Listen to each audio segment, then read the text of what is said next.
More rice, more rice, more rice. Mga guys, more rice. No rice, no power.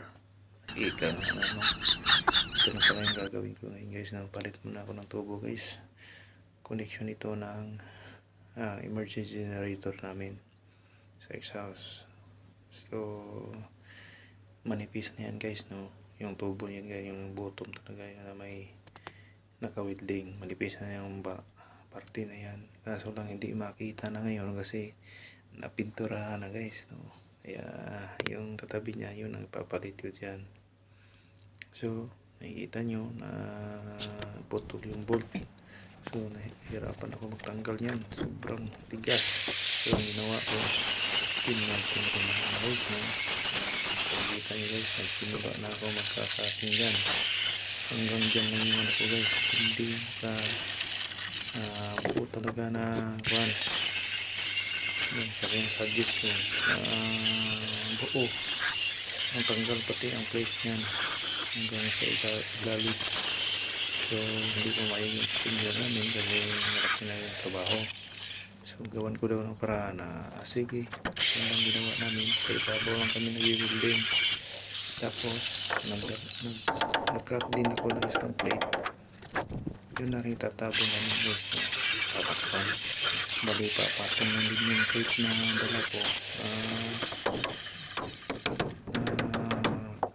pinapabrikit namin. So yun na, sobrang tigas talaga yung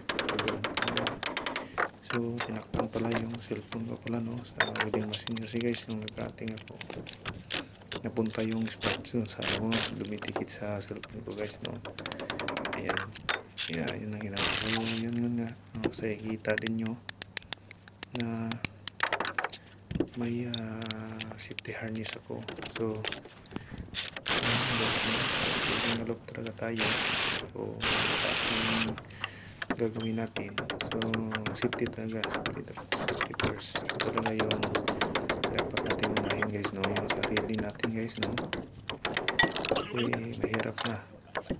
Ayan, so yun, naka rin ako yan sa ibabaw din ako. Sa ibabaw pala ako yan sa guys, sa panel guys, no. And then sa likod namin yung yan.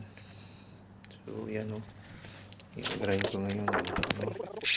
Yung pinutulpulot lantay ko para pagpatong ko tubo na bago, may guys na rin ako yun guys, no.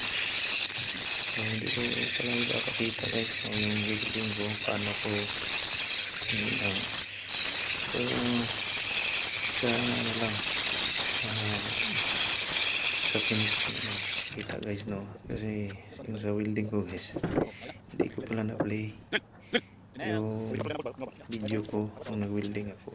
Akala ko na-play ko. So ito na pala yung finish niya guys, no. Yan na yan guys, no. Yan, so salamat, no, sa panonood guys. Ingat po, salamat.